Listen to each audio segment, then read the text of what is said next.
사랑하는 여러분, 오늘 우리가 읽은 본문은 야곱의 간절한 기도가 기록된 장면입니다. 그렇다면 여러분, 야곱은 왜 32장에서 이렇게 간절히 기도하고 있는 것일까요? 우리가 이것을 알기 위해서는 야곱이 어떤 사람이었는지, 그리고 지금 그가 마주하고 있는 현실은 어떤 상황인지 간략하게 알고 넘어갈 필요가 있습니다. 야곱의 인생을 돌아보면 야곱은 형제가 있습니다. 누구였죠? 바로 형 에서입니다. 네, 야곱은 태어날 때부터 형 에서의 발 뒤꿈치를 잡고 태어난 자입니다. 그러다 보니 야곱의 이름은 뒤꿈치를 잡은 자, 그리고 또 하나의 또 다른 뜻이 또 있습니다. 그 뜻이 뭘까요? 바로 속이는 자입니다. 이러한 야곱의 뜻은 야곱의 삶과 성향을 반영한 의미이기도 합니다. 그는 태어날 때부터 형 에서보다 먼저 태어나려고 했습니다. 그리고 창세기 27장에서 보듯이 아버지 이삭과 형 에서를 속이고 장자의 축복권을 가로�칠 만큼 치밀한 사람, 누군가를 속이는 사람이었습니다. 이처럼 야곱의 인생을 돌아보면 그의 삶에는 늘 두 가지의 모습이 있습니다. 첫 번째는 하나님의 복을 향한 간절한 갈망이고, 다른 하나는 그 복을 자기의 힘과 꾀로 이루려 했던 연약함입니다. 여러분, 가지고 싶은 복, 열망이 있습니다. 그런데 그것을 자기의 꾀로 이루려고 합니다. 그렇게 되면 어떤 상황을 마주하게 될까요? 누군가는 상처를 입을 수도 있습니다. 왜냐하면 그것을 얻기 위해 자기 중심적으로 생각하고 남을 생각하지 않고 그 복을 향해 달려가기 때문입니다. 이거에 대한 대표적인 피해자가 바로 형 에서입니다. 야곱이 형 에서의 장자의 축복권을 빼앗아서 형은 화가 났습니다. 그리고 형 에서가 죽인다는 소식이 들리니 리브가가 야곱을 어디로 보내죠? 외삼촌 라반의 집에 보냅니다. 그렇게 야곱은 타향살이를 무려 20년을 하게 됩니다. 그리고 이제 야곱은 하나님의 명령을 받아 그 타향살이를 정리하는데요. 하나님이 야곱에게 어떻게 명령했는지 창세기 31장 3절의 말씀을 제가 간략하게 읽어드리도록 하겠습니다. 야곱아, 내 고향, 내 족속에게로 돌아가라. 내가 너와 함께 있으리라. 아멘. 여러분, 참고로 야곱은 라반 외삼촌 집에서 행복하지 않았습니다. 성경은 이렇게 기술하고 있습니다. 야곱이 밤낮 없이 힘들게 일을 했다. 그리고 라반은 야곱의 품삯을 10번이나 바꿨다라고요. 한마디로 라반은 야곱의 재산을 호시탐탐 노리고 있었던 거죠. 그런데 하나님께서 야곱에게 이제 타향살이를 정리하고 고향으로 돌아가라고 합니다. 야곱에게는 희소식입니다. 그런데 야곱에게는 한 가지 걱정이 있습니다. 두려움이 있습니다. 그 두려움이 무엇일까요? 바로 형 에서를 마주해야 한다는 것입니다. 여러분, 우리의 인생에도 각자 피하고 싶은 사람, 문제들이 있습니다. 다시는 마주하고 싶지 않았던 갈등의 골이 깊은 사람, 마음 깊이 숨겨두었던 과거의 죄, 밀어두기만 했던 상처와 문제들 말입니다. 이것을 바라볼 때 우리는 야곱처럼 피하면 좋겠다라는 생각이 듭니다. 하지만 하나님은 종종 그 문제 앞에 우리를 다시 세우실 때가 있습니다. 도대체 왜 하나님은 이 문제를 해결해 주시면 되는데 왜 그 문제 앞에 다시 우리를 세우시는 걸까요? 그 이유는 하나님은 그 문제에만 주목하는 것이 아니라 그 문제를 풀어나갈 그 사람의 태도와 마음을 주목하시기 때문입니다. 오늘 말씀은 우리에게 이렇게 묻습니다. 당신 인생에서의 설을 마주하게 될 때 당신은 어떻게 행동하시겠습니까? 당신은 어떤 마음의 태도를 가지고 나아가겠습니까? 라는 질문입니다. 오늘 우리는 이 질문을 가슴에 품고 본문 말씀을 살펴보도록 하겠습니다. 32장의 야곱은 지금 요단강 동쪽 약복강 근처에 와 있습니다. 이제 요단강만 건너면 하나님이 약속하신 땅에 도달할 수 있습니다. 하지만 야곱은 그 땅으로 들어가는 것이 겁이 납니다. 왜? 에서를 마주해야 하니까요. 창세기 32장 1, 2절을 보게 되면 이런 야곱의 마음을 하나님께서 아시고 하나님의 천사들을 보내줍니다. 그런데 하나님이 천사들을 보내실 때 두세 명의 천사들만 보냈을까요? 아닙니다. 마하나임, 바로 두 진영, 두 군대를 보냈다라고 합니다. 여기서 우리가 주목해야 할 것은 무엇입니까? 야곱이 하나님을 찾기 이전에, 야곱이 하나님의 말씀을 들고 나아갈 때, 두려움이 있을 때 누가 야곱에게 찾아왔다라는 거죠. 바로 하나님께서 야곱을 먼저 찾아오셨다라는 것입니다. 그리고 히브리서 1장 14절의 말씀을 보면 천사들은 구원받은 자들을 도와주는 영이라고 말하고 있습니다. 그렇다면 이제 야곱의 주변에는 두 군대, 두 천사의 진영이 있습니다. 함께하는 정말 든든한 군대와 같습니다. 한마디로 엘리사가 함께했던 불말과 불병거와 같은 거죠. 그러면 우리는 이제 이렇게 생각하게 됩니다. 이제 야곱은 하나님의 약속의 말씀도 가지고 있겠다. 그리고 그 두려워하는 그 앞에 있을 때 하나님께서 너와 함께하고 있다, 너를 지키는 그 천사 두세 명이 아니라 내가 두 군대를 보냈으니 너는 담대히 나아가라 라고 말하고 있으니 이제 야곱은 당당히 나아갈 것 같습니다. 하지만 말씀을 계속 읽어보면 야곱은 현실의 문제에 자유하지 못하는 모습을 보게 됩니다. 이제 야곱은 당당하게 나아갈 수도 있는데 야곱은 형 에서가 여전히 두렵습니다. 우리 창세기 32장 3절 말씀 함께 읽도록 하겠습니다. 야곱이 세일 땅 에돔들에 있는 형 에서에게로 자기보다 앞서 사자들을 보내며 아멘. 사실상 야곱이 하나님을 전적으로 신뢰했다며 형 에서에게 굳이 종을 보낼 필요가 없었습니다. 왜냐하면 4, 5절을 보게 되면 야곱은 종을 보내면서 왜 종을 보냈는지 이유를 밝히는데요. 왜 종을 보냈을까요? 바로 형 에서에게 나는 형을 위협하는 사람이 아닙니다. 그리고 내가 20년 동안 도망간 것 같고 형을 몰래 내가 군대를 형성한지도 모르겠지만 저는 그러지 않았습니다. 저는 그냥 라반과 함께 외삼촌과 함께 있었습니다.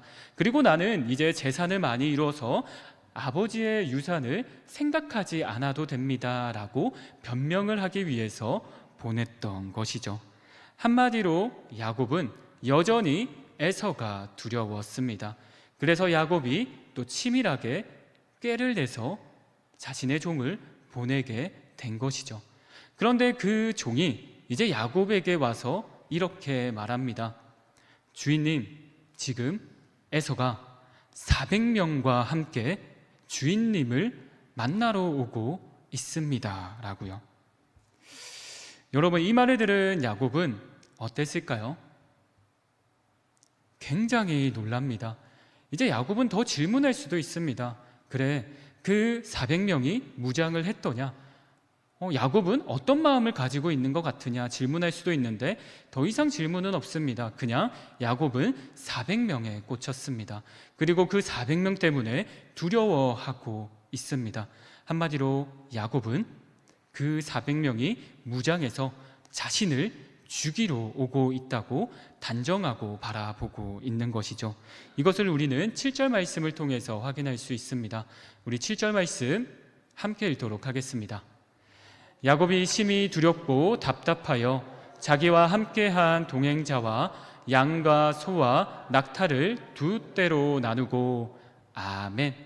그렇습니다. 야곱은 목숨의 위협이 찾아올 것 같으니 두렵습니다. 그리고 야곱은 이제 하나님을 찾아도 참 좋을 것 같은데 당장의 그 현실을 모면하기 위해 그래, 내가 할 수 있는 게 있네. 그러면 일단 내가 가진 가축들이 많으니까, 내가 가진 식솔들이 많으니까 두 떼로 나누어야겠다. 그렇게 되면 야곱의 400명이 한 떼를 친다고 한들 나머지 한 떼는 도망칠 수 있지 않을까 라고 생각했던 것이죠. 여러분, 그런데 이 야곱의 두 떼를 나누는 것이 근본적인 문제를 해결시켜 주나요? 아닙니다. 에서가 야곱을 죽이기로 결단한다면 그 한 떼를 치고 끝까지 쫓아서 그 두 떼도 칠 수 있습니다. 이에 이제 야곱은 생각하며 근본적으로 해결되지 않는구나 라고 하며 이제 기도의 자리로 나아가게 됩니다. 우리 9절 말씀을 함께 읽도록 하겠습니다. 함께 읽겠습니다. 야곱이 또 이르되 내 조부 아브라함의 하나님, 내 아버지 이삭의 하나님 여호와여, 주께서 전에 내게 명하시기를 내 고향 내 족속에게로 돌아가라, 내가 내게 은혜를 베풀리라 하셨나이다. 아멘. 네, 야곱은 이제 근본적인 문제를 해결하기 위해서 하나님께 나아갑니다. 그런데 이 야곱의 기도는 9절부터 12절까지 이어지는데요, 우리가 참 본받을 만한 기도입니다. 우리가 9절만 봐도 알 수 있습니다. 야곱이 하나님을, 아브라함의 하나님, 이삭의 하나님, 하나님은 이런 분이십니다, 내 조상에게 이렇게 해주셨습니다 라고 믿음으로 고백합니다. 그리고 하나님이 나에게 약속의 말씀 주지 않았습니까? 내가 담대히 나아갈 수 있도록 하나님 인도해 주세요 라고 언약의 말씀을 붙들고 기도합니다. 그리고 10절 말씀을 보게 되면 하나님께 겸손히 나아가는 야곱을 볼 수 있습니다. 그리고 11절에 또 우리가 주목해야 하는 모습이 있는데요, 우리 함께 읽도록 하겠습니다.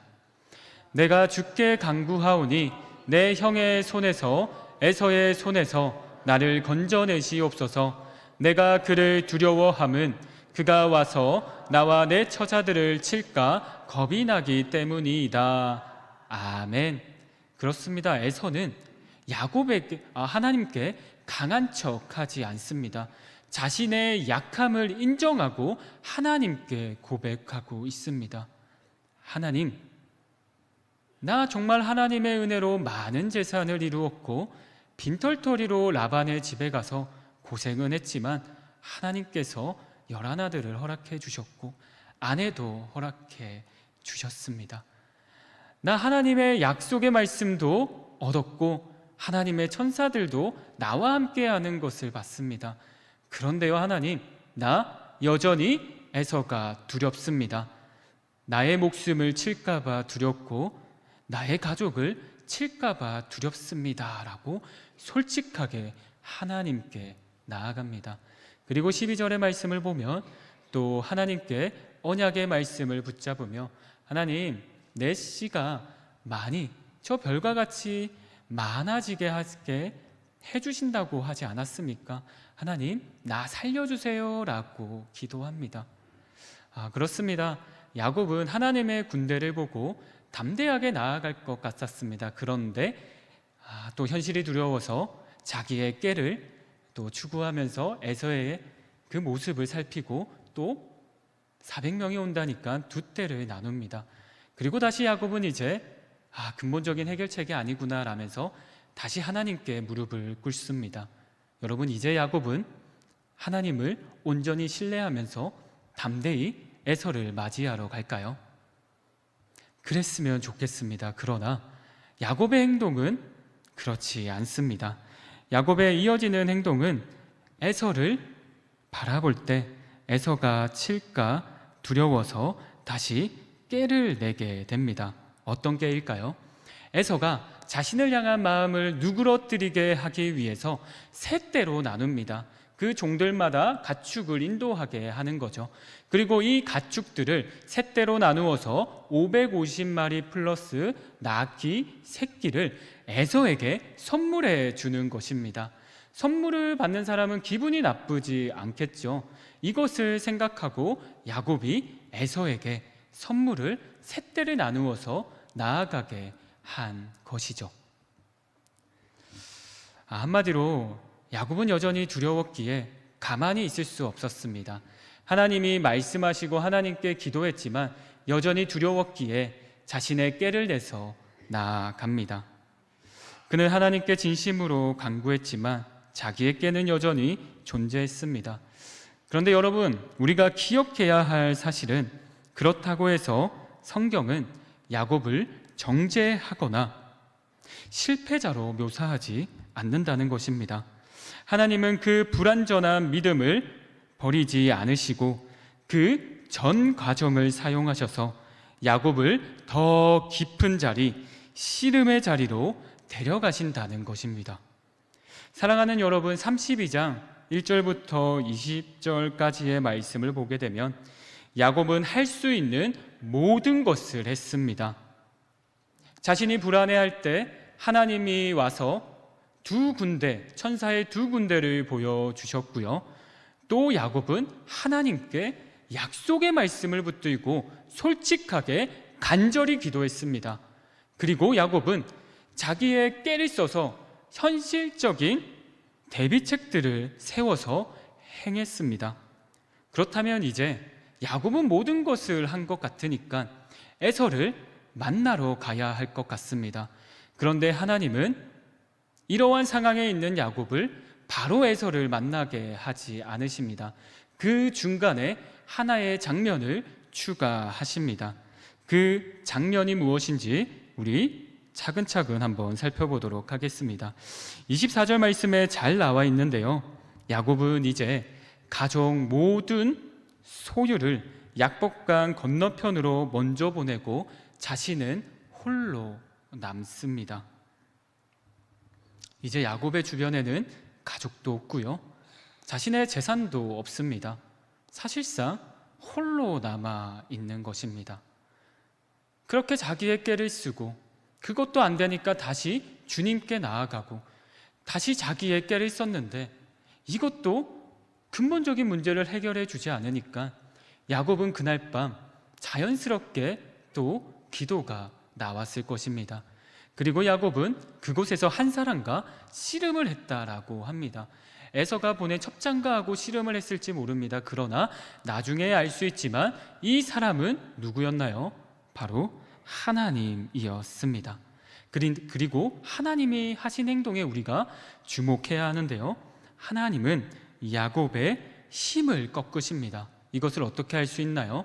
바로 야곱의 허벅지 관절을 쳐서 위골시키십니다. 한마디로 야곱은 온전히 걸을 수 있을까요? 당연히 힘들겠죠. 쩔뚝거릴 수밖에 없습니다. 여러분 생각해 보십시오. 이제 야곱은 쩔뚝거리는 사람이 됐습니다.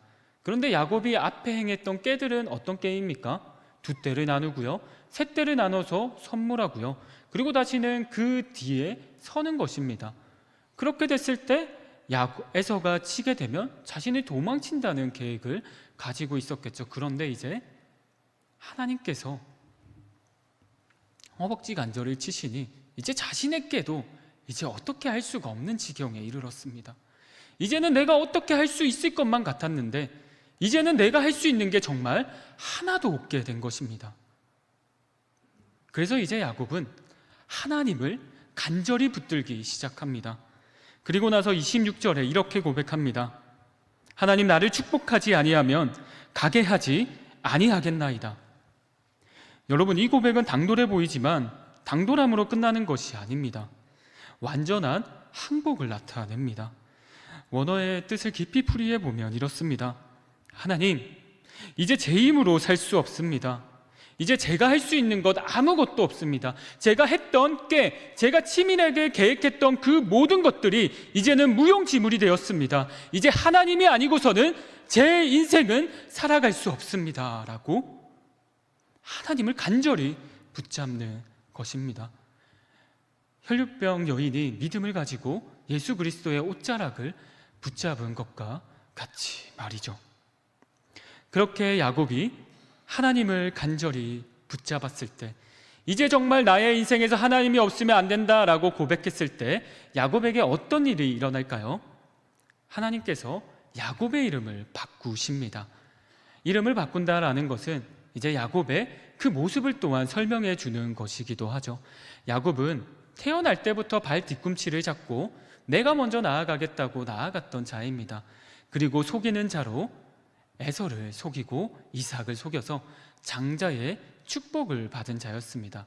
그런데 이제 자기의 꾀를 부릴 수 없는 지경에 이르렀고, 이제 정말 내가 하나님께 세상과 동행하며 하나님께 기도도 하면서 이렇게 나아갔던 삶을 청산하고 이제는 정말 하나님을 전적으로 신뢰하겠습니다 라고 나아갔을 때, 하나님은 이제 야곱에게 이스라엘이라고 명명합니다.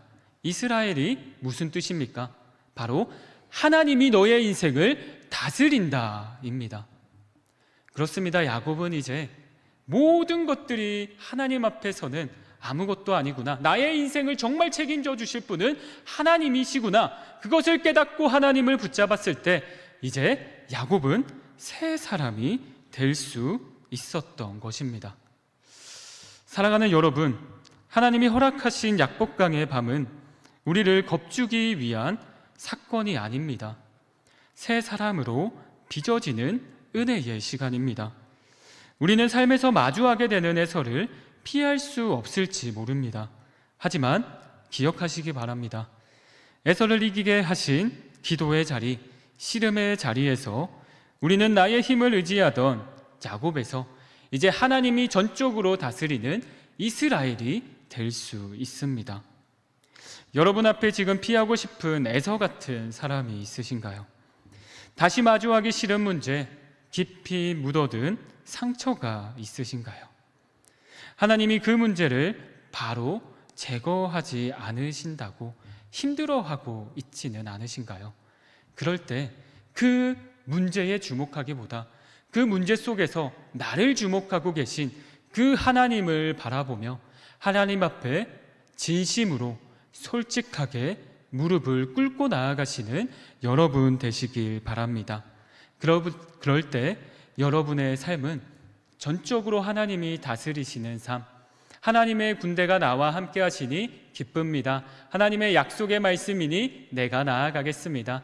때로는 내가 상처 입는다 할지라도 하나님이 저 민족까지도 복음을 전하라고 했으니까 나는 복음을 전하겠습니다, 기도의 자리를 지키겠습니다 라고 고백하며 내 이웃을 원수까지 사랑하는 이스라엘과 같은 여러분 되기를 간절히 소망하며 제가 기도하고 설교 마치도록 하겠습니다.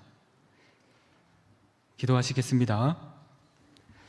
자비로우시고 은혜로우신 하나님 아버지, 오늘 말씀을 통해 우리의 인생 속에 여전히 남아있는 에서와 같은 문제들, 그리고 그 앞에서 흔들리는 우리의 마음을 비추어 보게 하심을 감사드립니다. 오늘 우리 마음속에 있는 두려움, 갈등, 오래 묵은 상처, 그리고 마주하기 싫었던 문제들을 주님 앞에 올려드리니 주님, 우리가 피하고 싶던 그 자리에서 우리를 새롭게 하여 주시옵소서. 이 한 주간도 주님의 은혜 가운데 걸어가게 하시고 날마다 하나님이 동행하시는 복된 삶 되게 하실 것을 믿사오며 이 모든 말씀 살아계신 우리 주 예수 그리스도의 이름으로 기도드립니다. 아멘.